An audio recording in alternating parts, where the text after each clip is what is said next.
നമ്മൾ ഇന്ന് പ്രധാനമായും ചിന്തിക്കാൻ പോകുന്നത് റോമർക്കെഴുതിയ ലേഖനം അതിന്റെ 1-ാം അധ്യായം അതിന്റെ 16-ാമത്തെ വാക്യത്തിൽ നിന്നാണ്. 16-ാമത്തെ വാക്യത്തിൽ രേഖപ്പെടുത്തിയിരിക്കുകയാണ്, സുവിശേഷത്തെ കുറിച്ച് എനിക്ക് ലജ്ജയില്ല എന്ന് പൗലോസ് അപ്പോസ്തലൻ പറയുകയാണ്. റോമർക്കെഴുതിയ ലേഖനത്തിൽ വളരെ വ്യക്തമായിട്ട് പറയുകയാണ്. എന്തുകൊണ്ടാണ് തനിക്കത് ലജ്ജയില്ലാത്തതെന്ന് മുന്നോട്ട് വായിക്കുമ്പോൾ വിശ്വസിക്കുന്ന ഏവനും, അത് ഈ ആദ്യം യഹൂദനും പിന്നെ യവനനും, അത് രക്ഷയ്ക്കായി ദൈവശക്തിയുമാകുന്നുവല്ലോ എന്ന് അവിടെ കാണുന്നു. അപ്പൊ നമ്മൾ അവിടെ പറഞ്ഞ ചിന്തിക്കേണ്ട ഒരു കാര്യമാണ്, സുവിശേഷം അറിയിക്കുന്നതിൽ അപ്പോസ്തലനായ പൗലോസ്, അതായത് ദൈവത്തിന്റെ അപ്പോസ്തോലൻ, ദൈവം അയച്ച അപ്പോസ്തോലൻ, ദൈവം തെരഞ്ഞെടുത്ത അപ്പോസ്തോലൻ, അതിനെക്കുറിച്ച് വളരെ വ്യക്തമായിട്ട് വെളിപ്പെടുത്തി വച്ചിരിക്കുകയാണ്. അത് പറയുമ്പോൾ നമ്മൾ എന്താ ലജ്ജിക്കുവാൻ പാടില്ല എന്ന്. അപ്പൊ അതിന് വളരെയധികം പ്രാധാന്യം അപ്പോസ്തലനായ പൗലോസ് കൊടുത്തിരുന്നു എന്നുള്ളതാണ് നമുക്ക് മനസ്സിലാക്കുവാനായിട്ട് സാധിക്കുന്നത്. ഇന്ന് നമ്മൾ ഇന്ത്യയിലേക്ക്, യുപിയിലുള്ള പ്രദേശങ്ങളിലേക്കൊക്കെ നോക്കുമ്പോൾ പല ദൈവദാസന്മാരും സുവിശേഷം പറഞ്ഞതിന്റെ പേരിൽ ജയിലുകളിൽ അടയ്ക്കപ്പെടുകയും അതുപോലെ തന്നെ ഉപദ്രവിക്കപ്പെടുകയും ഒക്കെ ചെയ്യുന്ന കാഴ്ചകൾ നമ്മൾ കഴിഞ്ഞ ഇടങ്ങളിലൊക്കെ കണ്ടു.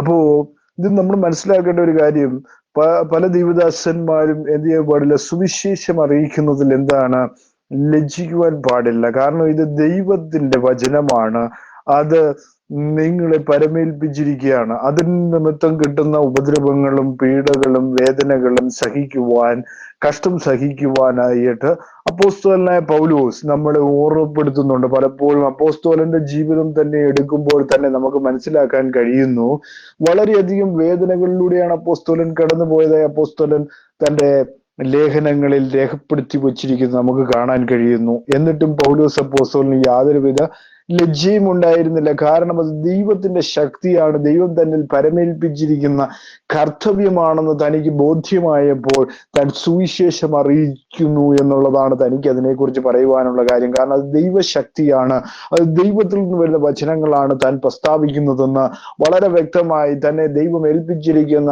ആ കർത്തവ്യം, അല്ലേ? ഇപ്പൊ നമ്മൾ ഒരു കമ്പനിയിൽ ജോലി ചെയ്യുകയാണ്, അല്ലെങ്കിൽ ഒരു ഓഫീസിൽ ജോലി ചെയ്യുകയാണ്. അപ്പോൾ നമുക്ക് റെസ്പോൺസിബിൾ ആയി ജോലി ചെയ്തെങ്കിൽ മാത്രമേ അതിലെ മാനേജരോ അല്ലെങ്കിൽ അതിലെ ആൾക്കാരോ നമ്മളെ ശമ്പളം നൽകുകയുള്ളൂ, അല്ലെങ്കിൽ നമ്മളെവിടെ നിർത്തത്തുള്ളൂ. എന്ന് പറഞ്ഞതുപോലെ ദൈവം നിർത്തിയിരിക്കുന്ന ഒരു ജോലി തനിക്ക് ഭംഗിയാക്കണം. അല്ലെങ്കിൽ ഒരു സുവിശേഷകൻ, അല്ലെങ്കിൽ കർത്താവ് തെരഞ്ഞെടുത്ത സുവിശേഷകൻ, ഞാൻ എല്ലാ സുവിശേഷകന്മാരും നല്ലതാണെന്ന് ഞാൻ പറയുകയില്ല. ഇതിനകത്ത് ദൈവത്തിന് കൊള്ളാത്ത സുവിശേഷകന്മാരുണ്ട്, പണം ഉണ്ടാക്കാൻ ഇറങ്ങിയവരുണ്ട്, അങ്ങനെ ജീവിക്കുന്നവരുണ്ട്, കള്ളപ്രവചനങ്ങൾ നടത്തി ജീവിക്കുന്ന സുവിശേഷകരുണ്ട്. ഇങ്ങനെ പല ടൈപ്പ് വിഭാഗങ്ങൾ നമുക്ക് സുവിശേഷകരുടെ ഇടയിൽ നമുക്ക് കാണാൻ കഴിയുന്നുണ്ട്. എന്തുകൊണ്ട് ഇവർ വർദ്ധിച്ചു വരുന്നു? ഇത് ദൈവവചനത്തിലുണ്ടോ? കാരണം മറ്റൊരു സുവിശേഷം പ്രസ്താവിക്കുന്ന ആൾക്കാര് നമ്മുടെ ഇടകളിൽ നിന്ന് ഉണ്ടാകുമെന്ന് പറയും. നമ്മുടെ കൂടെ നടന്നവർ, നമ്മുടെ കൂടെ സുവിശേഷം അറിയിച്ചവർ, നമ്മുടെ കൂടെ പ്രവർത്തിച്ചവർ പിന്നീട് എന്ത് ചെയ്യും? കള്ള സുവിശേഷങ്ങളിലേക്ക്, അതായത് ദൈവവചന വിരുദ്ധമായ സുവിശേഷങ്ങളിലേക്ക് മാറ്റപ്പെടുവാൻ കാലങ്ങളിൽ ഇടയുണ്ട്. അല്ലെങ്കിൽ കാലത്തിന്റെ അന്ത്യത്തിലും എവിടെ വേണമെങ്കിലും, അല്ലെ? പല ആളുകൾക്കും ഈ സുവിശേഷം എന്ന് പറയുന്നത് പണമുണ്ടാക്കുന്ന ഒരു മാർഗമായി ഇന്നത്തെ കാലത്ത് അത് മാറിക്കൊണ്ടിരിക്കുന്നു. അവരുടെ പ്രധാന ലക്ഷ്യം എന്താണ്? കർത്താവിനെ അറിയിക്കുക എന്നുള്ളതല്ല, പകരം എന്താണ്? തങ്ങളുടെ വയറ് നിറയ്ക്കണം. അതിനു വേണ്ടിയാണ് തങ്ങൾ സുവിശേഷം അറിയിക്കുന്നത്. അങ്ങനെയുള്ള സുവിശേഷകർ കൂടി വരുന്നത് കൊണ്ടായിരിക്കാം പല ചാനലുകളിലും പല ന്യൂസുകളിലും ഇതൊരു വാർത്തയായി മാറുന്നു. കാരണം എന്താണ്? ഇത് ക്യാഷ് ഉണ്ടാക്കാൻ പറ്റുന്ന ഒരു മാർഗമായി ഇന്നത്തെ സുവിശേഷം മാറിക്കഴിഞ്ഞിരിക്കുന്നു എന്നുള്ള വളരെ വ്യക്തമായ ഒരു കാഴ്ചപ്പാടിലേക്ക് ഇന്ന് മുന്നോട്ട് പോകുന്നു. അതുകൊണ്ട് പാവപ്പെട്ട ദൈവദാസന്മാർക്ക്, സുവിശേഷം അറിയിക്കുന്ന പാവപ്പെട്ട സുവിശേഷകർക്ക്, അതായത് ദൈവം അയച്ചിട്ട് വന്ന സുവിശേഷകർക്ക്, അല്ലെങ്കിൽ ദൈവം നിശ്ചയിച്ചിരിക്കുന്ന, അല്ലെങ്കിൽ ദൈവം നിർത്തിയിരിക്കുന്ന സുവിശേഷകർ, അല്ലെങ്കിൽ ദൈവം രക്ഷയ്ക്കായി അല്ലെങ്കിൽ രക്ഷ പറയുവാൻ അയച്ചിരിക്കുന്ന സുവിശേഷകർക്ക് പോലും ഇങ്ങനെയുള്ള സുവിശേഷകർ ദോഷമായിക്കൊണ്ടിരിക്കുന്ന ഒരു കാലഘട്ടത്തിലാണ് നമ്മൾ ഇന്നും ജീവിക്കുന്നത്, അല്ലെ? റോമർക്കെഴുതിയ ലേഖനത്തിൽ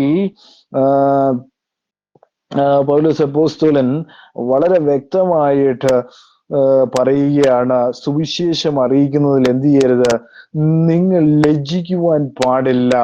കാരണം എന്താണിത്? ദൈവശക്തി എന്നാണ്, അല്ലെ? കാരണം അതിന്റെ 15-ാമത്തെ വാക്യത്തിൽ എഴുതിയിരിക്കുകയാണ്, അങ്ങനെ റോമിലുള്ള നിങ്ങളോടും സുവിശേഷം അറിയിപ്പാൻ എന്നാൽ ആവോളം ഞാൻ ഒരുങ്ങിയിരുന്നു. സുവിശേഷത്തെ കുറിച്ച് എനിക്ക് ലജ്ജയില്ല. വിശ്വസിക്കുന്ന ഏവനും, ആദ്യം യഹൂദനും പിന്നെ യവനനും പിന്നെ യവനനും അത് രക്ഷയ്ക്കായി ദൈവശക്തിയല്ലോ എന്ന് വളരെ വ്യക്തമായിട്ട് രേഖപ്പെടുത്തിയിരിക്കുകയാണ്.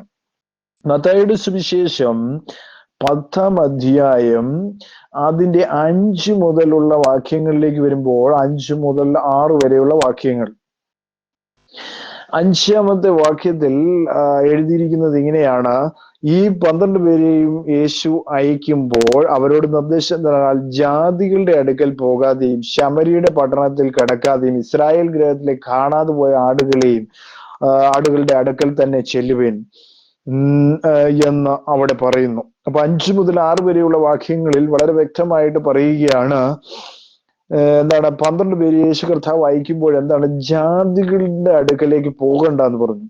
അതുപോലെ തന്നെ ശമരിയുടെ പട്ടണത്തിൽ കടക്കാതെയും ഈ ഇസ്രായേൽ ഗൃഹത്തിലെ കാണാതെ പോയ അടുക്കളേക്കും തന്നെ ചെല്ലുവിൻ. അവിടെ എന്തുകൊണ്ടായിരിക്കാം കർത്താവായ യേശു ക്രിസ്തു ജാതികൾക്കുള്ള രക്ഷ വന്നിട്ടില്ല? താൻ കുരിശിൽ മരിച്ചിട്ടില്ല. കാരണം തന്റെ രക്ഷയുടെ സുവിശേഷം ഇതുവരെയും വന്നിട്ടില്ല. കാരണം താൻ പാപങ്ങൾ വഹിച്ചുകൊണ്ട് സർവ്വലോകത്തിനും വേണ്ടി തന്റെ മരണം, അല്ലെ, താൻ മരിച്ച് അടക്കപ്പെട്ട് 3-ാം നാൾ ഉയർത്തെഴുന്നേൽക്കണം. എന്നാൽ മാത്രമേ എന്താണ് ജാതികളിലേക്കുള്ള രക്ഷ കിടന്നു വരികയുള്ളൂ. അതുകൊണ്ട് തന്റെ സ്വന്തം ജനം, അന്നത്തെ സ്വന്തം ജനം ആരായിരുന്നു? യഹൂദരായിരുന്നു. അപ്പൊ യഹൂദരോട് സുവിശേഷം അറിയിക്കുവാനായിട്ട് കർത്താവായ യേശു ക്രിസ്തു പറയുകയാണ്. കർത്താവായ യേശു ക്രിസ്തു ഭൂമിയിലേക്ക് വന്നത് എന്തിനായിരുന്നു? സുവിശേഷം അറിയിക്കുക. സുവിശേഷം എന്ന് പറയുന്നതിന്റെ അർത്ഥം എന്താണ്? സത്വർത്തമാനം അല്ലെങ്കിൽ സുവാർത്ത എന്നുള്ള അർത്ഥത്തിലാണ് സുവിശേഷം എന്ന് പറയുന്നത്. ഇവിടെ പറയുന്നു അത് ദൈവത്തിന്റെ ശക്തിയാണെന്ന് വളരെ വ്യക്തമായിട്ട് പറയുകയാണ്, അല്ലെ? അപ്പം അവിടെ ലജ്ജയില്ല എന്നുള്ള കാര്യമാണ്. കാരണം ഇവിടെ നമ്മൾ മനസ്സിലാക്കുമ്പോൾ സുവിശേഷം പ്രസംഗിക്കാനുള്ള നമ്മുടെ താല്പര്യം പൗലോസ് അപ്പോസ്തലനോട് എൻകറേജ് ചെയ്യുകയാണ്, നമ്മളെ എൻകറേജ് ചെയ്തുകൊണ്ടിരിക്കുകയാണ്. സുവിശേഷം ചെയ്യുക. എന്ത് കഷ്ടം വന്നാലും പ്രയാസം വന്നാലും നമ്മൾ എന്ത് ചെയ്യണം? സുവിശേഷം അറിയിക്കണമെന്ന് തന്നെയാണ് പറയുന്നത്. നമ്മളെ ആര് ഉപദ്രവിച്ചെന്ന് പറയാൻ, കർത്താവിന്റെ പേരിൽ അല്ലെങ്കിൽ കർത്താവിന്റെ സുവിശേഷം. കാരണം കർത്താവാണ് ഇതിന്റെ ഓണർ. കാരണം എന്താണ് നമ്മൾ മനസ്സിലാക്കേണ്ട ഒരു കാര്യം? ഇതെല്ലാവർക്കും ഒരു രക്ഷാമാർഗമായിട്ടാണ് സുവിശേഷം. കാരണം എല്ലാവരും രക്ഷപ്പെടണം. എന്തിനെന്ന്? പാപമോചനം എല്ലാവർക്കും കിട്ടുവാൻ വേണ്ടിയാണ് നമ്മൾ സുവിശേഷം അറിയിക്കുന്നത്. കാരണം കർത്താവായ യേശു ക്രിസ്തു ക്രൂശിൽ മരിച്ചത് ഇന്ന് ജീവിക്കുന്ന അല്ലെങ്കിൽ മരിച്ച് അടക്കപ്പെട്ട എല്ലാവർക്കും വേണ്ടിയും ഇന്ന് ജീവിക്കുന്ന ഓരോ വ്യക്തികൾക്ക് വേണ്ടിയുമാണ് കർത്താവ് മരിച്ചു എന്ന് ഉറപ്പിക്കുവാനായി സുവിശേഷം നമ്മൾ അറിയിക്കുന്നു, അല്ലേ? നിങ്ങൾക്ക് പാപക്ഷമ കിട്ടണമെങ്കിൽ, നിങ്ങൾ രക്ഷപ്പെടണമെങ്കിൽ സുവിശേഷം എന്ത് ചെയ്യണം? കേൾക്കണം. നിങ്ങൾ ഓരോരുത്തരും എന്നെ കേൾക്കുന്ന പലരും എന്ത് ചെയ്യണം? സുവിശേഷം കേൾക്കുന്നവരായിരിക്കണം, ദൈവവചനം പഠിക്കുന്നവരായിരിക്കണം, ദൈവവചനത്തിൽ വളരുന്നവരായിരിക്കണം. കാരണം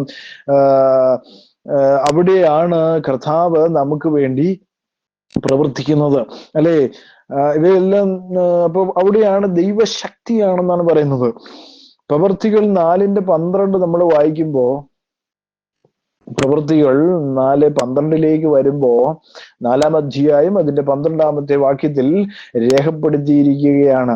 4:12 നമ്മൾ കാണുന്നു. 12-ാമത്തെ വാക്യത്തിൽ, മറ്റൊരുത്തനും രക്ഷയില്ല, നാം രക്ഷിക്കപ്പെടുവാൻ ആകാശത്തിന്റെ കീഴിൽ മനുഷ്യരുടെ നൽകപ്പെട്ടിരിക്കുന്ന വേറൊരു നാമവുമില്ല. ഇതായിരിക്കണം നമ്മുടെ സുവിശേഷം. കാരണം യേശു ക്രിസ്തു ആയിരിക്കണം നമ്മുടെ പ്രധാനപ്പെട്ട സുവിശേഷം. അവനാണ് നമ്മുടെ ദൈവം, അവനാണ് നമ്മുടെ ഏക സത്യ ദൈവം. ആ ദൈവത്തെ കുറിച്ചുള്ള സുവിശേഷമായിരിക്കണം നമ്മൾ പ്രധാനമായും സ്വീകരിക്കേണ്ടത്. അപ്പോൾ കാരണം പത്രോസ് അപ്പോസ്തലനൊക്കെ സുവിശേഷ പ്രകാരം അവരെ എന്ത് ചെയ്തു? ജയിലിൽ അടയ്ക്കപ്പെട്ടപ്പോൾ എന്ത് സംഭവിച്ചു? ഭൂകമ്പമുണ്ടായി അല്ലേ? കർത്താവിന്റെ മക്കളെ തൊടുന്നവർ എന്താണ്? ദൈവത്തിന്റെ ശക്തി അവരൊന്ന് പുറപ്പെടും. അതാണ് ദൈവത്തിന്റെ ശക്തി പുറപ്പെടും എന്ന് പറയുന്നത്. അതായത് കാരാഗ്രഹത്തിൽ കിടക്കുന്ന പത്രോസ് രക്ഷിക്കുവാനായിട്ട് ദൈവദൂതൻ ഇറങ്ങി വന്ന് എന്ത് ചെയ്തു?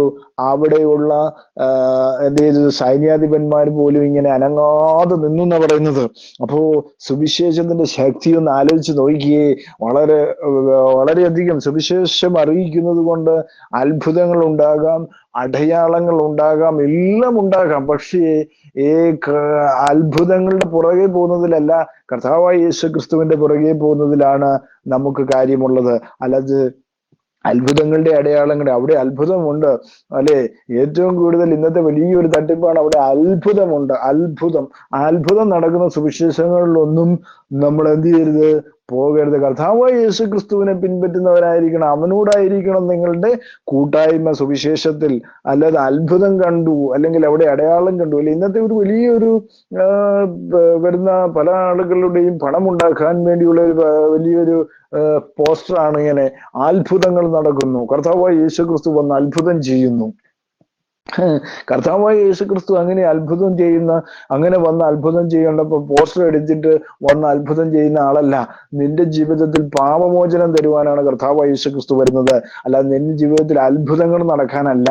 അത്ഭുതങ്ങൾ നടക്കണമെങ്കിൽ നിന്റെ ജീവിത പ്രശ്നങ്ങളിലെ പ്രതികൂല അവസ്ഥയിലായിരിക്കും കർത്താവ് നിനക്ക് അത്ഭുതം ചെയ്യുന്നത്. അല്ലാതെ ഒരു പോസ്റ്റർ ഉണ്ടാക്കി വെച്ചിട്ട് അവിടെ അത്ഭുതം നടക്കുമെന്ന് പറഞ്ഞാൽ അങ്ങനെ അത്ഭുതം നടത്തുന്ന ദൈവമല്ല നമ്മുടെ ദൈവം. അത് ആദ്യം തന്നെ നമ്മൾ മനസ്സിലാക്കേണ്ട ഒരു കാര്യമാണ്. നിന്റെ പ്രതികൂല അവസ്ഥയിൽ അല്ലെ, നിന്റെ പ്രതിസന്ധി അവസ്ഥയിൽ, പഴയ നിയമത്തിൽ നമ്മൾ പഠിക്കുമ്പോൾ ഏലിയാവ് ഒരു വീട്ടിൽ ചെല്ലുമ്പോൾ അവർ ആത്മഹത്യ ചെയ്യാൻ തുടങ്ങുകയാണ്. അവസാനത്തെ അപ്പവും തിന്ന് ആത്മഹത്യ ചെയ്യാൻ ചെല്ലുന്ന ഒരു കുടുംബത്തിലേക്ക് ഏലിയാവ് കടന്നു ചെല്ലുന്നു. ഏലിയാ പ്രവാചകൻ കടന്നു ചെല്ലുമ്പോ എന്തിനാണ്? ദൈവം അയച്ചിട്ടായിരുന്നു ഏലിയാ പ്രവാചകൻ കർത്താവിന്റെ സുവിശേഷവുമായി ആ വീട്ടിലേക്ക് കടന്നു ചെന്നത്. ആ വീട്ടിലേക്ക് കടന്നു ചെന്നപ്പോൾ എന്താണ്? അവിടെ ആ കുടുംബത്തിന് രക്ഷ വന്നു എന്നുള്ളതാണ് നമ്മൾ മനസ്സിലാക്കേണ്ട ഒരു കാര്യം. അപ്പോ ദൈവം അയക്കുന്നവരായിരിക്കും. നിന്റെ ജീവിതത്തിൽ നിന്റെ വേദനകളുടെ നാളുകളിൽ നിനക്ക് ഇനി രക്ഷയില്ല, നീ ഒരു അസ്തമനത്തിലേക്ക് പോവുകയാണ് എന്ന് നിനക്ക് തോന്നുമ്പോൾ, അല്ലെങ്കിൽ നീ തീരുവാൻ പോകുന്നു എന്ന് തോന്നുമ്പോൾ, നിന്നെ കൈപിടിച്ചുയർത്തുവാൻ ഒരു സുവിശേഷകൻ നിന്റെ അടുക്കൽ വരും. നിന്നെ സഹായിക്കുവാനായി കർത്താവിന്റെ സന്ദേശവാഹകരാണ് സുവിശേഷകർ എന്ന് പറയുന്നത് അല്ലെ? അപ്പം അവരെ ഉപദ്രവിക്കുക എന്ന് പറയുമ്പോൾ തന്നെ അവർ യഥാർത്ഥ സുവിശേഷകരാണെങ്കിൽ, കർത്താവ് തെരഞ്ഞെടുത്തവരാണെങ്കിൽ ദൈവത്തിന്റെ കൺമണിയെ തൊടുന്നത് പോലെയാണ് അവരെ തൊടുക എന്ന് പറയുമ്പോൾ അത്ര വളരെ വ്യക്തമായിട്ട് പറഞ്ഞിരിക്കുകയാണ്. അതുകൊണ്ടാണ് പൗലോസ് അപ്പോസ്തലന് യാതൊരുവിധ ലജ്ജയും ഉണ്ടായിരുന്നില്ല. ഈ സുവിശേഷം അറിയിക്കുന്നതിൽ തനിക്ക് എന്ത് ഉണ്ടായിരുന്നില്ല? ലജ്ജയും ഉണ്ടായിരുന്നില്ല. അവൻ ഏക ദൈവത്തെ പ്രസ്താവിച്ചവൻ, ആ ഏക ദൈവത്തിന് വേണ്ടി നിലകൊണ്ടവൻ അല്ലെ? പിതാവായ ഏക ദൈവമേ നമുക്കുള്ളൂ എന്ന് ആരാണ് പറഞ്ഞു പഠിപ്പിച്ചത്? അപ്പോസ്തലനായ പൗലോസ് തന്നെയാണ് പഠിപ്പിച്ചത്. അപ്പോ ആ ഏക ദൈവം മനുഷ്യനായി ഭൂമിയിൽ ഇറങ്ങി വന്നു, ആ നാമത്തിലെ രക്ഷയുള്ളൂ എന്ന വളരെ വ്യക്തമായി അപ്പോസ്തലൻ രേഖപ്പെടുത്തി വെച്ചിരിക്കും നമുക്ക് കാണാൻ കഴിയുന്നു. വേറെ ഒരുത്തരം രക്ഷയില്ല. അപ്പോസ്തലന്മാരെല്ലാം പറയുന്നു, പ്രവാചകന്മാർ പറയുന്നു, യേശു ക്രിസ്തു എന്ന നാമത്തിലൂടെ അല്ലാതെ വേറെ രക്ഷയില്ല. അതുകൊണ്ടാണ് നിങ്ങളുടെ ഇടയിൽ സദ്വർത്താനവുമായി സുവിശേഷകർ വരുന്നത്, അല്ലെങ്കിൽ സദ്വർത്താനവുമായി നല്ല സുവിശേഷകർ വരുന്നത്. ആകാത്ത കൊള്ളാത്ത വേലക്കാരല്ല. വളരെ വ്യക്തമായിട്ട് ബൈബിൾ പറയുന്നു, ആകാത്ത കൊള്ളാത്ത വേലക്കാരെ ഒന്നും ദൈവം അയക്കുകയില്ല. ദൈവം കൊള്ളാവുന്നവനെ അയക്കത്തുള്ളൂ. കാരണം വയറിന് വേണ്ടിയുള്ളവനെ അയക്കുകയില്ല അല്ലെ? വയറ് നിറയ്ക്കാൻ വേണ്ടിയുള്ള കാശുണ്ടാക്കാൻ വരുന്നവനെ ഒന്നും ദൈവം അയച്ചിട്ട് വരുന്നതല്ല. ദൈവം അയച്ചിട്ട് വരുന്ന സുവിശേഷകനും അല്ല എന്നുള്ള കാര്യം നമ്മൾ മറന്നു പോകരുത്. കാരണം ദൈവം അയച്ചിട്ട് വരുന്ന സുവിശേഷകൻ, കാരണം നിനക്ക് പാപമോചനം തരുന്ന സുവിശേഷം അവൻ തരും. കാരണം അവൻ പറയും, യേശു ക്രിസ്തുവിലൂടെ മാത്രമേ ഉള്ളൂ പാപമോചനം. അവന്റെ നാമത്തിൽ രക്ഷിക്കപ്പെട്ട് അവന്റെ നാമത്തിൽ സ്നാനപ്പെട്ട് ജീവിക്കണമെന്ന് അവൻ നിന്നോട് പറയും. അവനാണ് യഥാർത്ഥ സുവിശേഷകൻ. അവനാണ് കർത്താവ് അയച്ചിട്ട് വരുന്ന സുവിശേഷകൻ എന്ന് പറയുന്നത്. അല്ലെ? ഏക ദൈവത്തെ വിശ്വാസിയായ സുവിശേഷകൻ, ദൈവവചനത്തിൽ പറഞ്ഞ പിതാവായി ഏക ദൈവമേ നമുക്കുള്ളൂ. അപ്പോസ്തലനായ പൗലോസ് ആ ഏക ദൈവത്തിൽ വിശ്വസിച്ചു വരുന്ന അപ്പോസ്തലനാണ്. പല ജാതികളുടെ ഇടയിലും പോയി സുവിശേഷം അറിയിച്ചു, അല്ലെ? അതുകൊണ്ട് തനിക്ക് ലജ്ജയില്ല. താൻ എവിടെ പോയാലും കർത്താവായ യേശു ക്രിസ്തുവിനെ കുറിച്ച് പറയുന്ന സ്വഭാവം തനിക്ക് ഉണ്ടായിരുന്നു എന്നുള്ളതാണ്, അല്ലെ? അപ്പോ അപ്പോസ്തലനായ പൗലോസിനെ കുറിച്ച് നമ്മൾ പഠിക്കുമ്പോ വളരെ വ്യക്തമായിട്ട് അപ്പോസ്തലൻ കഷ്ടം അനുഭവിക്കുന്ന നമുക്ക് കാണാം. സുവിശേഷങ്ങൾ നിമിത്തം ഭയങ്കരമായ വേദനയും കഷ്ടവും ഒക്കെ പൗലോസ് അനുഭവിക്കുന്നത് നമുക്ക് കാണാം, അല്ലെ? നമ്മള് പൗലോസ് അപ്പോസ്തലനെ കുറിച്ച് പഠിക്കുമ്പോൾ ഒരു കുറെ 40 അടിയൊക്കെ പൗലോസ് അപ്പോസ്തലൻ സുവിശേഷത്തിന് വേണ്ടി അനുഭവിക്കുന്ന കാഴ്ചകളൊക്കെ നമുക്ക് കാണാൻ കഴിയും, അല്ലെ? അപ്പോ അപ്പോസ്തലനായ പൗലോസ് ഒരു ഭയങ്കരമായ കഷ്ടങ്ങളിലൂടെ കടന്നു പോയത്. ഇന്ന് എനിക്ക് തോന്നുന്നു ജീവിക്കുന്ന അപ്പോസ്തലന്മാരിൽ ഏറ്റവും കൂടുതൽ കഷ്ടം അനുഭവിച്ച അപ്പോസ്തലന്മാരിൽ ഒരാളാണ് അപ്പോസ്തലനായ പൗലോസും എന്നുള്ള കാര്യം നമ്മൾ മനസ്സിലാക്കുന്നത് വളരെ വലിയൊരു കാര്യമാണ്, അല്ലെ?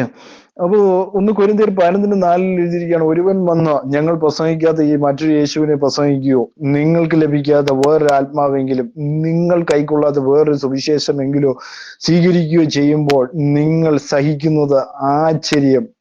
ഞാൻ അതിശ്രേഷ്ഠതയുള്ള അപ്പോസ്തലന്മാരെക്കാൾ ഒട്ടും കുറഞ്ഞവനല്ല എന്ന് ചിന്തിക്കുന്നു. ഞാൻ പ്രസംഗത്തിന്റെ പ്രാവണ്യമില്ലാത്തവനെങ്കിലും പരിജ്ഞാനമില്ലാത്തവനല്ല. ഞങ്ങളത് നിങ്ങൾക്ക് എല്ലായ്പ്പോഴും എല്ലാവിധത്തിലും വെളിപ്പെടുത്തിയിരിക്കുന്നുവല്ലോ.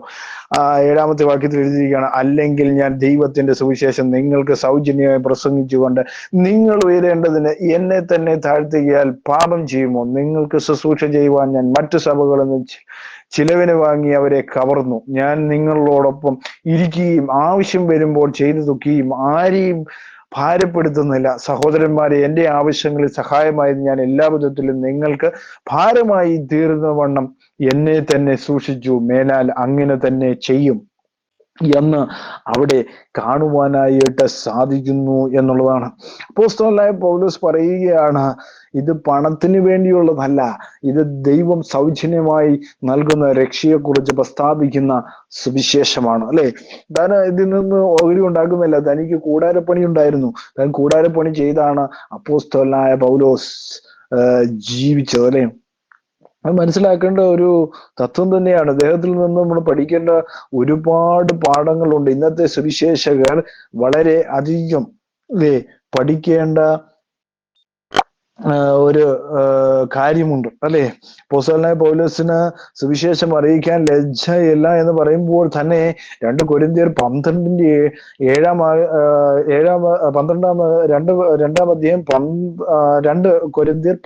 അധ്യായം 7-ാം വാക്യത്തിൽ എഴുതിയിരിക്കുകയാണ്, വെളിപ്പാടുകളുടെ ആധിക്യത്തിൽ ഞാൻ അതിയായി നിഗളിച്ചു പോകാതിരിപ്പാൻ എനിക്ക് ജഡത്തിൽ ഒരു ശൂലം തന്നിരിക്കുന്നു. ഞാൻ നിഗളിച്ചു പോകാതിരിപ്പാൻ എന്നെ കുത്തുവാൻ സാത്താന്റെ ദൂതനെ തന്നെ അത് എന്നെ വിട്ടു നീങ്ങേണ്ടതിന് ഞാൻ 3 വട്ടം കർത്താവിനോട് അപേക്ഷിച്ചു. അവൻ എന്നോട് എന്റെ കൃപ നിനക്ക് മതി, എന്റെ കൃപ നിനക്ക് മതി, എന്റെ ശക്തി ബലഹീനതയിൽ തികഞ്ഞു വരുന്നു എന്ന് പറഞ്ഞു. അപ്പോ അവിടെ നമ്മൾ മനസ്സിലാക്കേണ്ട ഒരു കാര്യം, അപ്പോസ്തലനായ പൗലോസ് തന്നെ കുറിച്ച് പറയുന്ന ചില കാര്യങ്ങളാണ്. അപ്പോസ്തല ലക്ഷണങ്ങൾ പറയുമ്പോൾ അദ്ദേഹം പറയുന്നു, പൂർണ്ണ സഹിഷ്ണുതയിലും അത്ഭുതങ്ങളാലും അടയാളങ്ങളാലും വീര്യപ്രവൃത്തികളും നിങ്ങളുടെ ഇടയിൽ വെളിപ്പെടുന്നുവല്ലോ. ഇന്നത്തെ രോഗശുശ്രൂഷക്കാരൊക്കെ എന്താണെന്ന് അറിയാമോ? എന്തെങ്കിലുമൊക്കെ പറഞ്ഞിച്ചു പോകും. കാരണം ഇന്നത് നടക്കും, കാരണം സ്വന്തം ജീവിതത്തിലെ കാര്യങ്ങളൊക്കെ ഇവർ പറയുന്നത്. കർത്താവായ യേശു ക്രിസ്തുവിന് വേണ്ടി അത്ഭുതം ചെയ്യുന്നവരല്ല ഇവർ. അവരുടെ രക്ഷയ്ക്ക് കാരണമാക്കുന്ന അത്ഭുതങ്ങളല്ല ചെയ്യുന്നത്, സ്വന്തം വീട്ടിലെ കാര്യങ്ങളൊക്കെയാണ്. കാരണം ഇപ്പോഴത്തെ പ്രവാചകന്റെ പരിപാടി എന്താണ്? സകല വീടുകളിലും കയറി നടക്കുകയാണ്. കാരണം സ്റ്റേജിൽ നിന്നുകൊണ്ട് പുള്ളി അവരുടെ വീട് വരെ പോകും. അങ്ങനത്തെ സുവിശേഷമാണ് ഇന്ന് നടന്നുകൊണ്ടിരിക്കുന്നത്. വീട് വരെ പോയി വീട്ടിനകത്ത് ചോറും കറിയും ഒക്കെ എന്നാ ഉണ്ട് അതെല്ലാം നോക്കി വന്ന് അവിടെ എന്നിട്ട് പറയും അവിടെ വീട് അങ്ങ് മാറാൻ പോവാണ്, നിങ്ങൾ വീട് വലിയ അനുഗ്രഹമൊക്കെ വരാൻ പോവാണ്. ഇതൊക്കെയാണ് ഇന്നത്തെ പ്രവചനത്തിന്റെ വലിയ സുവിശേഷത്തിന്റെ ഏറ്റവും വലിയൊരു കാര്യം എന്ന് പറയുന്നത്. പാപമോചനം കൊടുക്കുന്ന സുവിശേഷമൊന്നും അവിടെ കാണുന്നില്ല. യേശുക്രിസ്തു പാപമോചനം നൽകുന്നു എന്ന് വെളിപ്പെടുത്തുവാൻ കഴിയാതെ യേശുക്രിസ്തു വന്ന് നിന്നെ പണക്കാരനാക്കും, അല്ലെ, നിന്നെ ഇന്ന് വലുതാക്കാൻ പോകുന്നു, വാലല്ല തലയാക്കാൻ പോകുന്നു എന്നൊക്കെ പറയുകയാണെങ്കിൽ ആളുകളുടെ എണ്ണം കൂടും. അവിടെ ആളുകൾ കൂടിക്കൊണ്ടേയിരിക്കും, അല്ലെ. ആളുകൾ കൂടുന്ന തരത്തിലുള്ള സുവിശേഷങ്ങളാണ് അവിടെ എല്ലാം നടന്നുകൊണ്ടിരിക്കുന്നത്. കാരണം ഈ പ്രവാചകൻ അല്ലെങ്കിൽ ഈ പറയുന്ന വ്യക്തി വീടുകളിലെല്ലാം സഞ്ചരിച്ചുകൊണ്ടിരിക്കുകയാണ്. കാരണം അദ്ദേഹം സ്റ്റേജിൽ നിന്നുകൊണ്ട്, എങ്ങനെ സാധിക്കുന്നു എനിക്കറിയില്ല, കാരണം സ്റ്റേജിൽ നിന്നുകൊണ്ട് അദ്ദേഹം വീടുകളിൽ തോറും സഞ്ചരിച്ചുകൊണ്ടിരിക്കുകയാണ്. വീടുകളും വഴികളും ഒക്കെ, നിങ്ങളുടെ വഴി അവിടെയല്ലേ, നിങ്ങളുടെ വീട് അവിടെയല്ലേ എന്നൊക്കെ ചോദിച്ചുകൊണ്ട് അദ്ദേഹം, കാരണം പൗലോസ് അപ്പോസ്തലൻ ഒരു സുവിശേഷം ചെന്ന് കഴിഞ്ഞാൽ ഉടനെ ഒരാളെ കണ്ട ഉടനെ പറയുകയാണ്, വീടുകളിൽ ചെന്നിട്ട് അവരുടെ വീട്ടിൽ ഇതുണ്ട് അതുണ്ട് ഇതൊന്നും ഉണ്ടെന്നൊക്കെ അപ്പോസ്തലൻ എല്ലാവരോടും പറയുകയാണോ? ഒരിക്കലുമല്ല. അതൊക്കെ നമ്മൾ മനസ്സിലാക്കേണ്ട ഒരു കാര്യമാണ്. ഇതൊക്കെ യഥാർത്ഥ സുവിശേഷവുമായി എന്തെങ്കിലും ബന്ധമുണ്ടോ? അല്ലെ, കർത്താവിന്റെ സുവിശേഷവുമായി ഇതിന് യാതൊരു ബന്ധവും ഇതിനില്ല എന്നുള്ളതാണ്. അല്ലെ, നമ്മൾ മനസ്സിലാക്കേണ്ട ഒരു കാര്യം, ഇതെല്ലാം എന്ത് ചെയ്യണം, മനുഷ്യനെ എന്ത് ചെയ്യാണ്, മനുഷ്യനെ പഠിച്ചുകൊണ്ടിരിക്കുന്ന ടൈപ്പുള്ള സുവിശേഷങ്ങൾ മാത്രമാണ് ഇവയൊക്കെയും എന്നുള്ള കാര്യം മറന്നു പോകരുത്. കാരണം ദൈവം ഒരുവനെ അയക്കും, നിന്റെ വീട്ടിലേക്ക് തന്നെ അയക്കും, അല്ലെ. ഏലിയ പ്രവാചകൻ എങ്ങോട്ടാണ് ചെന്നത്? ഒരു വീട്ടിലേക്കാണ്, കഷ്ടം നിറയുന്ന വീട്ടിലേക്ക്, അല്ലെങ്കിൽ ആത്മഹത്യയുടെ വക്കിൽ നിൽക്കുന്ന വീട്ടിലേക്കാണ് ഏലിയ പ്രവാചകനെ ദൈവം അയക്കുന്നത്. അപ്പൊ ദൈവം അയക്കുമ്പോൾ ദൈവത്തിന്റെ ശ്രേഷ്ഠമായ പദ്ധതിയുണ്ട്. എന്തിനാണ്? എന്നെ അനുസരിക്കുന്ന ഒരു കുടുംബം, അല്ലെങ്കിൽ എനിക്ക് വേണ്ടി ജീവിക്കുന്ന ഒരു കുടുംബം, അല്ലെങ്കിൽ എൻ്റെ സ്വന്തം മക്കൾ എന്ന അർത്ഥത്തിലാണ് ദൈവം അവരെ വിളിച്ച് വേർതിരിക്കുന്നത്, അല്ലേ. നമ്മൾ മനസ്സിലാക്കേണ്ട ഒരു സത്യം തന്നെയാണ്. അപ്പോസ്തലനായ പൗലോസ് നമ്മൾ ഒരുപാട് കാര്യങ്ങൾ, അല്ലെ, ഇന്ന് എനിക്ക് തോന്നുന്നു യോപ്പി അങ്ങനെയുള്ള സ്ഥലങ്ങളിലൊക്കെയും ഇപ്പൊ കേരളത്തിലും എനിക്ക് തോന്നുന്നു ചെറിയ രീതിയിലുള്ള പീഡനങ്ങളൊക്കെ തുടങ്ങിയിട്ടുണ്ട്. അപ്പോൾ ഇവിടെ നമ്മൾ അപ്പോസ്തലനായ പൗലോസിനെ കൊണ്ട് നമ്മൾ പഠിക്കുമ്പോൾ അദ്ദേഹം പറയുന്ന ഒരു കാര്യമുണ്ട്, നമ്മൾ ശ്രദ്ധിക്കേണ്ട ഒരു കാര്യമാണ്. ക്രിസ്തുവിന്റെ ശുശ്രൂഷക്കാരോ ഞാൻ ബുദ്ധിഭ്രമമായി സംസാരിക്കുന്നു എന്ന് ഞാൻ ഏറ്റവും അധികം അധ്വാനിച്ചു, അധികം പ്രാവശ്യം തടവിലായി, അനവധി അടി കൊണ്ടു, പലപ്പോഴും പ്രാണഭയത്തിലായി. അപ്പൊ അനവധി അടി കൊണ്ടു എന്നാണ് പറയുന്നത്. അപ്പം സുവിശേഷത്തിന് വേണ്ടി അടി കൊണ്ടു. അപ്പൊ ഞാൻ കഴിഞ്ഞ ദിവസങ്ങളിലൊക്കെ വീഡിയോകളിലൊക്കെ കണ്ടു, യു പിയിലെ എവിടെയോ ഹിന്ദി സ്ഥലത്ത് എവിടെയോ ആണ്, അവിടെ ഒരു പാസ്റ്ററാണെന്ന് പറഞ്ഞൊരു വ്യക്തിയെ കുറെ 3-4-5 പേരെ കൂടി കമ്പികൾ കൊണ്ട് അടിക്കുകയാണ്. കാരണം അപ്പോസ്തലനായ പൗലോസിന് ഒരു സാക്ഷ്യം പറയാനുണ്ട്. എന്താ പറയാനുള്ളത്? ഞാനും കുറെ അടി കൊണ്ടിട്ടുണ്ട് എന്നുള്ള കാര്യമാണ്. കർത്താവായ യേശു ക്രിസ്തുവിന് വേണ്ടി ഞാനും അടി കൊണ്ടിട്ടുണ്ട് എന്ന് വളരെ വ്യക്തമായിട്ട് അവിടെ രേഖപ്പെടുത്തിയിരിക്കുകയാണ്. അധികം അധ്വാനിച്ചു, അധികം പ്രാവശ്യം തടവിലായി. കഴിഞ്ഞ ദിവസം ഒരു ദേവദാസനും കുടുംബവും നമ്മൾ കണ്ടതാണ്, എന്താണ്, ജയിലിലായ അവസ്ഥ കണ്ടതാണ്. അപ്പോ എന്തിനു വേണ്ടിയാണ്? കർത്താവായ യേശു ക്രിസ്തുവിന് വേണ്ടിയാണ് ഇവരൊക്കെയും എന്താണ് തടവിലായത്. പക്ഷേ എങ്കിലും നമ്മൾ മനസ്സിലാക്കേണ്ട ഒരു കാര്യം എന്താണ്? അനവധി അടി കൊണ്ട് പലപ്പോഴും പ്രാണഭയത്തിലായി.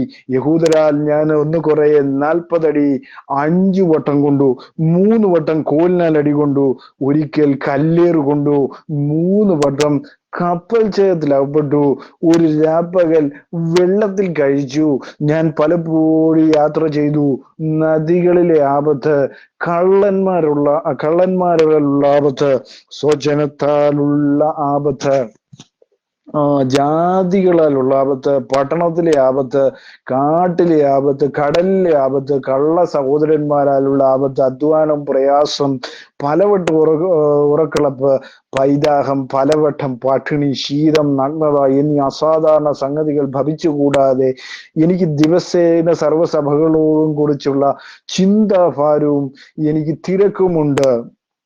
അല്ലേ? അപ്പോസ്തലനായ പൗലോസ് ഒരുപാട് പേരെ നേടി കർത്താവിന് വേണ്ടി. അതാണ് സഭ എന്നവിടെ രേഖപ്പെടുത്തിയിരിക്കുന്നത്. കാരണം ഒത്തിരി പേര് പൗലോസ് അപ്പോസ്തലൻ മുഖാന്തരം എന്ത് ചെയ്തു? കർത്താവായ യേശു ക്രിസ്തുവിലേക്ക് വന്നു, ആ കൂട്ടായ്മയിലേക്ക് വന്നു. അതാണ് സഭ എന്ന് പറയുന്നത്. ബാക്കി എല്ലാ കൂട്ടായ്മകളും കൂടുന്നതെല്ലാം മതങ്ങളാണ്. കർത്താവായ യേശു ക്രിസ്തുവിലേക്ക് വന്നാൽ മാത്രമേ യഥാർത്ഥ ഒരു സഭയാകത്തുള്ളൂ, അല്ലാതെ സഭയാകത്തില്ല. കർത്താവ് ചേർക്കണം, അല്ലേ? അതുകൊണ്ടാണ് അപ്പോസ്തല പ്രവൃത്തിയിൽ പറയുന്നത്, ഇത് തോറും എന്ത് ചെയ്തു? സഭയിലോട്ട് രക്ഷിക്കപ്പെടുന്നവരെ സഭയോട് ചേർത്തുകൊണ്ടിരുന്നു. സഭയോട് ചേർക്കുക എന്ന് പറഞ്ഞാൽ കർത്താവ് യേശു ക്രിസ്തുവിനോട് ചേരുന്ന അവസ്ഥയാണ് സഭ എന്ന് പറയുന്നത്. അല്ലാതെ നമ്മൾ വിചാരിക്കുന്ന പോലെ, ഈ പറയുന്നത് പോലെ ഒരു 3-4 കെട്ടിടമൊക്കെ ഉണ്ടാക്കി അതിന് മുകളിൽ കുരിശൊക്കെ വെച്ച് അതാണ് സഭ അല്ലെങ്കിൽ അതാണ് പള്ളി എന്ന് പഠിപ്പിക്കുന്ന വ്യക്തിത്വങ്ങളുണ്ട് ഇവിടെ. അപ്പം അതാണോ സഭ എന്ന് പറയുന്നത്? അല്ല. ദൈവത്തിന്റെ ആടുകളാണ് സഭ എന്ന് പറയുന്നത്. ദൈവം തെരഞ്ഞെടുത്ത ദൈവമക്കൾ ളുടെ കൂട്ടത്തെയാണ് സഭ എന്ന് പറയുന്നത്. അതുപോലും അറിയാതെ ഇവരെന്ത് ചെയ്തുകൊണ്ടിരിക്കുന്നു? വീണ്ടും വീണ്ടും സഭകൾ വേണം, പള്ളികൾ വേണം എന്ന് പറഞ്ഞുകൊണ്ട് ഒരു കൂട്ടം പിടിച്ചെടുക്കുവാനായിട്ട് നടക്കുകയാണ്. അപ്പൊ ഞങ്ങൾക്ക് പള്ളികൾ വേണം, ഞങ്ങൾക്ക് പള്ളികൾ വേണം എന്ന് പറഞ്ഞുകൊണ്ട്, ഇതൊന്നും ദൈവവചന പ്രകാരമുള്ള സത്യങ്ങളല്ല എന്ന് ഞാനിവിടെ ഓർപ്പിച്ചു കൊള്ളട്ടെ. അപ്പൊ പലവട്ടം എന്ത് ചെയ്തു? ഉറക്കളപ്പുണ്ടായിരുന്നു, പൈതാഹം ഉണ്ടായിരുന്നു, പലവട്ടം പട്ടിണി ഉണ്ടായിരുന്നു, ശീതമുണ്ടായിരുന്നു, നഗ്നതയുണ്ടായിരുന്നു, ഇനി അസാധാരണ സംഗതികൾ ഭവിച്ചുകൂടാതെ എനിക്ക് ദിവസേന സർവ്വസഭകളെ കുറിച്ചുള്ള ചിന്താഭാരവുമുണ്ട്. അപ്പോ പല സഭകളെ കുറിച്ചും എന്താണ്, പല താൻ വിശ്വാസത്തിൽ കൊണ്ടുവന്ന പലരും എന്ത് ചെയ്യുന്നു? പിന്മാറ്റക്കാരുണ്ടാകുന്നുണ്ട്. അതിനിടയ്ക്ക് തന്നെ പൗലോസ് അപ്പോസ്തലൻ പ്രസംഗിച്ച പലരും എന്താ പിന്മാറ്റത്തിലായിപ്പോ. പലരും പിന്മാറ്റത്തിലേക്ക് പോകുന്നു. പിന്നെ ഉള്ളവർ എങ്ങോട്ട് പോകുന്നു? പിന്നെ ഉള്ളവര് വേറൊരു സുവിശേഷത്തിലേക്ക് പോകുന്നു. ഉള്ളവരെ എന്ത് ചെയ്യുന്നു? അത്ഭുതങ്ങളും അടയാളങ്ങളും ഒക്കെ കാണിക്കുന്നതിലാണ് അവർക്ക് താല്പര്യം. അങ്ങനെയുള്ള പല വ്യക്തിത്വങ്ങളാണ് അപ്പോസ്തലന്റെ മുമ്പിൽ. അതാണ് അപ്പോസ്തലൻ പലപ്പോഴും എന്ത് ചെയ്തത്? ടെൻഷൻ തനിക്കുണ്ടായിരുന്നു എന്ന് വളരെ വ്യക്തമായിട്ട് അവിടെ രേഖപ്പെടുത്തിയിരിക്കുന്നു. അപ്പൊ എന്താണ്? ക്രിസ്തുവുമായി ഒരു ബന്ധം നമുക്കുണ്ടാകണം. അതായിരിക്കണം നമ്മുടെ യഥാർത്ഥ സുവിശേഷം. ആ ബന്ധത്തിൽ നിന്നുകൊണ്ടാണ് നമ്മൾ എന്ത് ചെയ്യണം? അനേകരെ എന്ത് ചെയ്യണം? ക്രിസ്തുവിലേക്ക് നയിക്കുവാൻ, അല്ലേ? അതിനു വേണ്ടിയാണ് നമ്മൾ ഓരോരുത്തരും ഒരുങ്ങേണ്ടത്. അല്ലെങ്കിൽ നമ്മൾ ഓരോരുത്തരും അതിനു വേണ്ടിയാണ് നിൽക്കേണ്ടത്. കർത്താവുമായി ഒരു ബന്ധം നമുക്ക് ഉണ്ടാകണം. ഉണ്ടാക്കിയെടുക്കുന്നതിലാണ് നമ്മൾ വിജയിക്കുന്നത്, അല്ലേ? എത്ര അടി കൊണ്ടെന്ന് പറഞ്ഞാലും നമുക്ക് വിഷമമില്ല. കാരണം ആർക്കു വേണ്ടിയാ? കർത്താവിന് വേണ്ടിയാണ് എന്ന് പറയുമ്പോൾ നമ്മൾ സന്തോഷത്തോടെ സ്വീകരിക്കുവാൻ നമുക്ക് കഴിഞ്ഞാൽ അത് നമ്മുടെ ജീവിതത്തിൽ ഒരു വലിയ ഭാഗ്യമാണ് കേട്ടോ. കർത്താവിന് 2ാം വരവിൽ കർത്താവ് വരുമ്പോ നമ്മളെ ചേർക്കും. അല്ലേ? നമ്മുടെ കർത്താവിന് വേണ്ടി ഒരു പാട്ടൊക്കെ പാടുമ്പോ, കല്ലേറടി ഇടി കൊണ്ട് മരിച്ചവരെന്ന് കർത്താവിനോട് കൂടെ വാഴും എന്ന് പറയുന്ന പാട്ട് പോലെ കർത്താവിനോടൊപ്പം വാഴുവാൻ സുവിശേഷകർ എന്ത് ചെയ്യണം? ഈ ദിവസങ്ങളിൽ സുവിശേഷം അറിയിക്കുന്നതിൽ ലജ്ജിക്കരുത്. കാരണം പൗലോസ് അപ്പോസ്തലന്റെ വാക്കുകൾ നമ്മളെ ഓർപ്പിക്കുന്ന എന്താണ്? സുവിശേഷം അറിയിക്കുന്നതിൽ എന്ത് ചെയ്യരുത്? ലജ്ജിക്കരുത്. നാളെ നിങ്ങളെ ആളുകൾ കളിയാക്കുകയോ ഇതിന് നാണമില്ലാത്തത് കൊണ്ടാണ് ഈ ബൈബിളിലെ കുറെ വചനവും എടുത്തുകൊണ്ട് ഇവൻ നടക്കുന്നത്, അല്ലെങ്കിൽ ഇതും പ്രസംഗിച്ചുകൊണ്ട് നടക്കുന്നവന് നാണമില്ലാത്തത് കൊണ്ടാണ് ഇവന്റെ ഈ ബൈബിളിലിരിക്കുന്ന കുറെ വാക്കൊക്കെ എടുത്തുകൊണ്ട് വന്നിട്ട് ഇങ്ങനെ പ്രസംഗിച്ചു കൊണ്ടിരിക്കുകയാണ് എന്ന് പറഞ്ഞുകൊണ്ട് നിങ്ങളെ നാളെ ആളുകൾ എന്ത് ചെയ്യും? പുച്ഛിച്ചുകൊണ്ടേയിരിക്കും. ആ പുച്ഛം, ആ നിന്ന, ഇത് നിങ്ങളുടെ ഈ നിന്നയും പ്രയാസവും കർത്താവിന് മുമ്പിൽ കണക്കിടുന്നുണ്ട്. ആ കണക്കിടുന്ന ദിവസത്തിൽ നിങ്ങൾക്കവൻ പ്രതിഫലം തരുന്ന ഒരു നാളുണ്ട്. ആ നാളിലേക്ക് നിങ്ങൾ എന്ത് ചെയ്യണം? നിങ്ങളെ തന്നെ ഒരുക്കണം. കഷ്ടം വന്നു, പ്രയാസം വന്നു, ഇനി പുറകോട്ട് പോകാം, അല്ലേ? കലപ്പയ്ക്ക് കൈവച്ചിട്ട് പുറകോട്ട് നോക്കുന്നവനൊന്നും ദൈവരാജ്യത്തിന് കൊള്ളുന്നവനല്ല. നേരെ മുന്നോട്ട് പോകണം. എന്ത് പ്രയാസം വന്നാലും, എന്ത് പ്രതികൂലം വന്നാലും, ഇവയൊക്കെ വന്നിട്ടും, അതെ, പൗലോസ് അപ്പോസ്തലനെ നമ്മൾ ശ്രദ്ധിക്കുകയാണെങ്കിൽ കള്ള സഹോദരന്മാരുള്ള ആപത്ത്, അധ്വാനം, പ്രയാസം, പലവട്ടം ഉറക്കളപ്പ്, പൈതാഹം, പലവട്ടം പട്ടിണി, ശീതം, നഗ്നത എന്നീ അസാധാരണ സംഗതികൾ ഭവിച്ചുകൂടാതെ ദിവസേന എനിക്ക് എല്ലാ സഭകളെയും കുറിച്ചുള്ള ചിന്താഭാരവുമുണ്ട്. അങ്ങനെയുള്ളപ്പോൾ തന്നെ അപ്പോസ്തലനായ പൗലോസ് നിങ്ങളെക്കാൾ എത്രയോ, ഇന്നത്തെ സുവിശേഷക്കാരെക്കാൾ എത്രയോ മുന്നിലാണ് അദ്ദേഹം, അല്ലേ? അദ്ദേഹം ഏറ്റവും മുന്നിലാണ്. അപ്പോ അദ്ദേഹം അപ്പോസ്തലന്മാർ ചെറിയവനല്ല എന്ന് പറഞ്ഞതിന് കാര്യം എന്താണ്? ഇതൊന്നും തനിക്ക് ഏറ്റിട്ട് താൻ എന്ത് ചെയ്തില്ല? താൻ കുലുങ്ങിയില്ല. കാരണം താൻ ആരെയെ വിശ്വസിക്കും തനിക്കറിയാം. അതുകൊണ്ട് താൻ എന്ത് ചെയ്യത്തില്ല, താൻ ഒരിക്കലും നാണം കെട്ടു പോകില്ല, താൻ അപമാനപ്പെടില്ല എന്ന് തനിക്കറിയാം. കാരണം എത്ര മുറിവേറ്റാലും താൻ എന്ത് ചെയ്തു, ചടകുടഞ്ഞ് പിന്നെയും എഴുന്നേക്കുമായിരുന്നു. അതായിരുന്നു പൗലോസ് അപ്പോസ്തലൻ. മുറിവുകൾ ഏറ്റെങ്കിലും അല്ലെ, പലയിടത്തും നമ്മൾ പഠിക്കുമ്പോൾ പല സ്ഥലങ്ങളിലും അദ്ദേഹത്തിന് ആപത്തുണ്ടായിട്ടുണ്ട്. ആ ആപത്ത് അല്ലെ, കള്ളന്മാരുടെ ആപത്തുണ്ടായി കാണും, കള്ളന്മാർ ഉപദ്രവിച്ച് കാണും. കാരണം കയ്യിലൊക്കെയുള്ള തട്ടിയെടുക്കാനായിരുന്നായിരിക്കും കള്ളന്മാര് ഉപദ്രവിച്ച് കാണും. ആ മുറിവൊന്നും താൻ സഹിക്കാൻ പോയില്ല. വേറെ എവിടെയൊക്കെയോ തന്നെ അപ്പോസ്തല പ്രവൃത്തികൾ നമ്മൾ പഠിക്കുമ്പോൾ ആ മുറിവ് പോലും കെട്ടാൻ പോലും താൻ എന്ത് ചെയ്തില്ല. തന്റെ കൈകളും കാലുകളും ഒക്കെ മുറിഞ്ഞപ്പോഴും താൻ എന്ത് ചെയ്ത്, അത് കെട്ടാൻ പോലും താൻ നോക്കിയതില്ല. അടുത്ത സ്ഥലത്തേക്ക് താൻ സുവിശേഷവുമായിട്ട് പോയെന്നാ പറയുന്നത്. കാരണം കാരാഗ്രഹത്തിൽ ചങ്ങലകളായിട്ട് കിടക്കുമ്പോഴും എനിക്ക് സുവിശേഷം അറിയിക്കണമെന്നുള്ള മോഹമാണെന്ന് പറഞ്ഞുകൊണ്ട് പൗലോസ് അപ്പോസ്തലൻ പറഞ്ഞുകൊണ്ടിരിക്കുകയാണ്, എനിക്ക് സുവിശേഷം ഇനിയും അറിയിക്കണം. ചങ്ങലയിൽ കിടക്കുമ്പോഴും കർത്താവിന് വേണ്ടി ഞാൻ അധ്വാനിക്കും എന്നുള്ള തന്റെ മനസ്സ്. കാരണം അത്രയ്ക്ക് തനിക്ക് സുവിശേഷത്തോട്, കർത്താവിന്റെ സുവിശേഷം അറിയിക്കുന്നതിൽ താൻ ഭയങ്കരമായ ആഗ്രഹമുള്ള മനുഷ്യനായിരുന്നു പൗലോസ് അപ്പോസ്തലൻ. അതുപോലെ ഇന്നത്തെ സുവിശേഷകരെല്ലാം ആ ഒരു സഹനത്തിലേക്ക്, ആ ഒരു ആഗ്രഹത്തിലേക്ക് വരുവാൻ കഴിഞ്ഞാൽ സുവിശേഷം നിങ്ങൾക്ക് ഒരിക്കലും ഒരു ലജ്ജയായി തോന്നുകയില്ല. അത് നിങ്ങൾക്കൊരു അനുഗ്രഹമായി മാറും. ഈ വചനങ്ങൾ നിങ്ങൾക്ക് അനുഗ്രഹപ്രദമായെങ്കിൽ ദൈവം നിങ്ങളെ ധാരാളമായി സമൃദ്ധിയായും അനുഗ്രഹിക്കട്ടെ എന്ന് ഓർപ്പിച്ചുകൊണ്ട് എന്റെ വചനത്തിൽ നിന്നും ഞാൻ വിരമിക്കുന്നു.